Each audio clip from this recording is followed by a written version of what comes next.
Hello friends, आप सभी का स्वागत है देवी स्वर्गलोक में। आज सुनते हैं नई कहानी। एक गांव के अमरपुर नगर में एक धनी व्यापारी रहता था। दूर दूर तक उसका व्यापार फैला हुआ था। नगर में इस व्यापारी का सभी लोग मान सम्मान करते थे। इतना सब कुछ होने पर भी वह व्यापारी अंत मन से बहुत दुखी था। लेकिन उस व्यापारी का कोई पुत्र नहीं था। दिन रात उसे एक ही चिंता सताती रहती थी। उसकी मृत्यु के बाद उसके इतने बड़े व्यापार और धन संपत्ति को कौन संभालेगा। पुत्र पाने की इच्छा से वह व्यापारी प्रति सोमवार भगवान शिव जी की व्रत पूजा किया करता था। शाम काल को व्यापारी शिव मंदिर में जाकर भगवान शिव के सामने घी का दीपक जलाया करता था।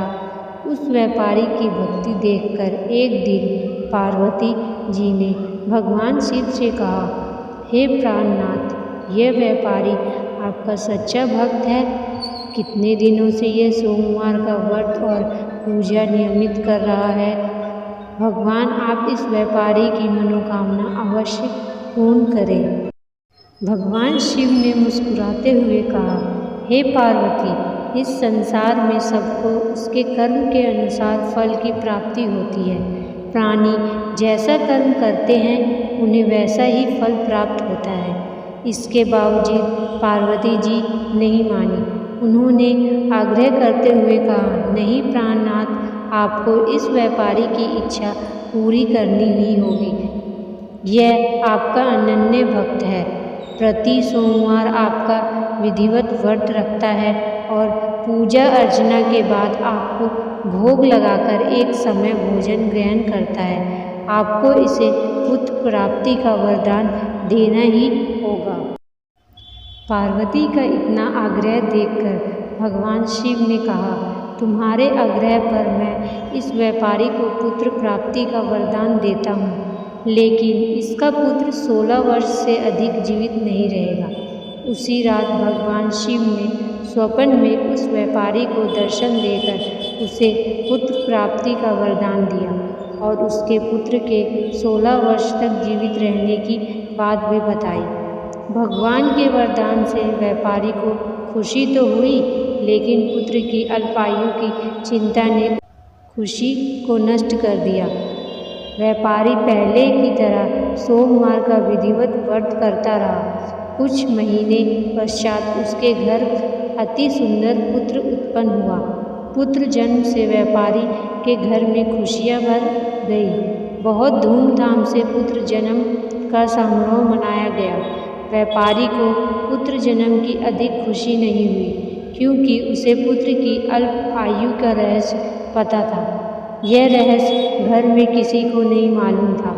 विद्वान ब्राह्मणों ने उस पुत्र का नाम अमर रखा। जब अमर 12 वर्ष का हुआ तो शिक्षा के लिए उसे वाराणसी भेजने का निश्चय हुआ।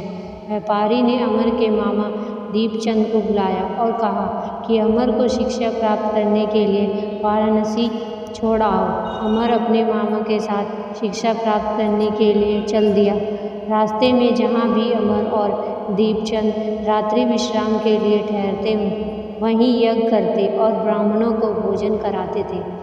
लंबी यात्रा के बाद अमर और दीपचंद एक नगर में पहुँचे।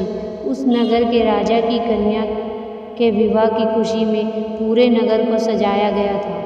निश्चय समय पर बारात आ गई, लेकिन वर का पिता अपने बेटे के एक आँख से काने होने के कारण बहुत चिंतित था। उसे इस बात का भय सता रहा था कि राजा को इस बात का पता चलने पर कहीं वह विवाह से इनकार न कर दे, इससे उसकी बदनामी होगी। वर के पिता ने अमर को देखा तो उसके मस्तिष्क में एक विचार आया। उसने सोचा, क्यों न इसे लड़के को दूल्हा बनाकर राजकुमारी से विवाह करा दूं। विवाह के बाद इसको धन देकर विदा कर दूंगा और राजकुमारी को अपने नगर में ले जाऊंगा। वर के पिता ने इस संबंध में अमर और दीपचंद से बात की। दीपचंद ने धन मिलने के लालच में वर के पिता की बात स्वीकार कर ली। अमर को दूल्हे के वस्त्र पहनाकर राजकुमारी चंद्रिका से विवाह करा दिया गया। राजा ने बहुत सा धन देकर राजकुमारी को विदा किया।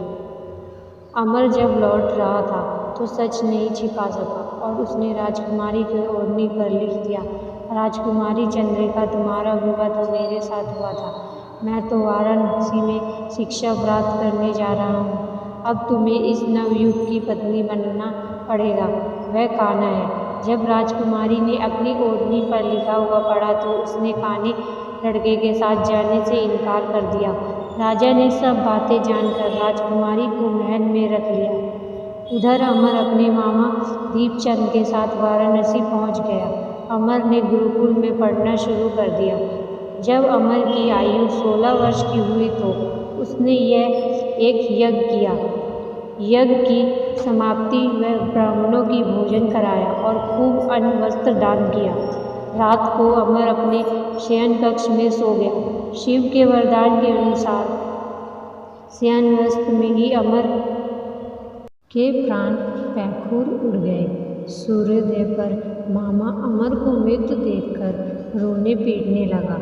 आसपास के लोग भी एकत्र होकर दुख प्रकट करने लगे। मामा के रोने विलाप करने के स्वर समीप से गुजरते हुए भगवान शिव जी और पार्वती जी ने भी सुने। पार्वती जी ने भगवान से कहा, प्राणनाथ, मुझसे इसके रोने के स्वर सहन नहीं हो रहे। आप इस व्यक्ति के कष्ट अवश्य दूर करें। भगवान शिव जी ने पार्वती जी के साथ अदृश्य रूप में समीप जाकर अमर को देखा तो पार्वती जी से बोले, पार्वती, यह तो उसी व्यापारी का पुत्र है। मैंने इसे 16 वर्ष की आयु का वरदान दिया था। इसकी आयु तो पूरी हो गई। पार्वती जी ने फिर भगवान शिव से निवेदन किया, हे प्राणनाथ, आप इस लड़के को जीवित करें, नहीं तो इसके माता पिता पुत्र की मृत्यु के कारण रो रो कर अपने प्राणों का त्याग कर देंगे। इस लड़के का पिता तो आपका परम भक्त है। वर्षों से सोमवार का व्रत करते हुए आपको भोग लगा रहा है। पार्वती के आग्रह करने पर भगवान शिव ने इस लड़के को जीवित होने का वरदान दिया और कुछ ही पल में वह जीवित होकर उठ बैठा। शिक्षा समाप्त करके अमर मामा के साथ अपने नगर की ओर चल दिया।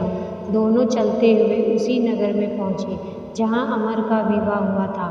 उस नगर में भी अमर ने यज्ञ का आयोजन किया।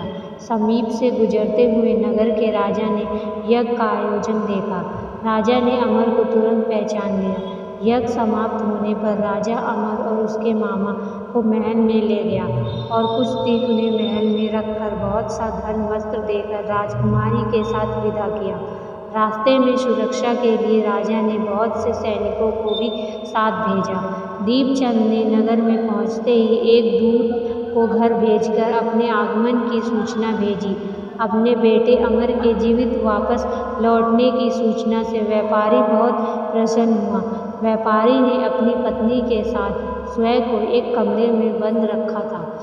भूखे प्यासे रहकर व्यापारी और उसकी पत्नी बेटे की प्रतीक्षा कर रहे थे। उन्होंने प्रतिज्ञा कर रखी थी कि यदि उन्हें अपने बेटे की मृत्यु का समाचार मिला तो दोनों अपने प्राण त्याग देंगे। व्यापारी अपनी पत्नी और मित्रों के साथ नगर के द्वार पर पहुंचा। अपने बेटे के विवाह का समाचार सुनकर पुत्रवधू राजकुमारी चंद्रिका को देखकर उसकी खुशी का ठिकाना न रहा। उसी रात भगवान शिव जी ने व्यापारी के स्वप्न में आकर कहा, हे श्रेष्ठी, मैं तेरे सोमवार व्रत करने और व्रत कथा सुनने से प्रसन्न होकर तेरी पुत्र को लंबी आयु प्रदान की है। व्यापारी बहुत प्रसन्न हुआ। सोमवार का व्रत करने से व्यापारी के घर में खुशियाँ लौट आई। शास्त्रों में लिखा है कि जो स्त्री पुरुष सोमवार का विधिवत व्रत करते और व्रत कथा सुनते हैं उनकी सभी इच्छाएं पूरी होती हैं। कहानी सुनने के लिए आप सभी का बहुत बहुत धन्यवाद। ऐसी ही और कहानी सुनने के लिए आप मेरे चैनल को सब्सक्राइब करना ना भूलें।